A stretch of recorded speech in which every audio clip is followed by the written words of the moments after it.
Новиот американски претседател Џо Бајден само 6 часа по полагањето заклетва се фати за работа и ги потпиша првите декрети. Со тоа почна да поништува и некои одлуки на неговиот претходник Доналд Трамп.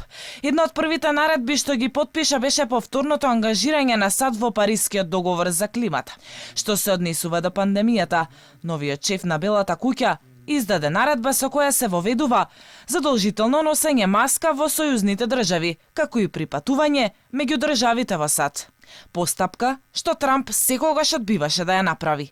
Една од наредбите се однесува на укинувањето на забраната за влез во САД за државјани на повеќе земји, претежно со муслиманско мнозинство. Исто така Бајден нареди запирање на изградбата над зидот кон Мексико. Нема подобро време за нов почеток од денеска. Подпишувам храбри решенија. Ке ни треба законодавството за многу работи. Бајден веднаш по влегувањето во Белата куќа го прочита и писмото што според традицијата му го остави неговиот претходник, оценувајќи го како многу дарежливо писмо, но сепак не ја откри неговата содржина.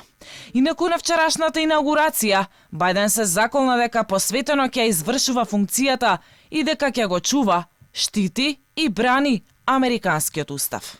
America has been tested and we've come out stronger for it.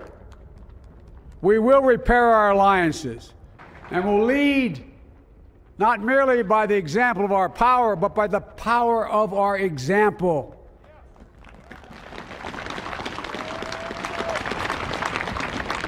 We'll be a strong and trusted partner for peace, progress and security.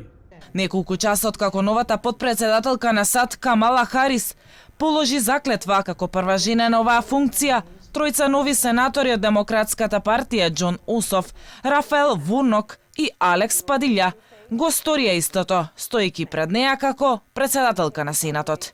Со ова подолгогодишна доминација на републиканците во горниот дом на Конгресот, демократите кои имаат мнозинство во представничкиот дом и Бајден како председател, ја имаат комплетната власт во земјата. Односот на демократите и републиканците во Сенатот сега е 50:50, но во тој случај одлучувачки е гласот на Камала Харис.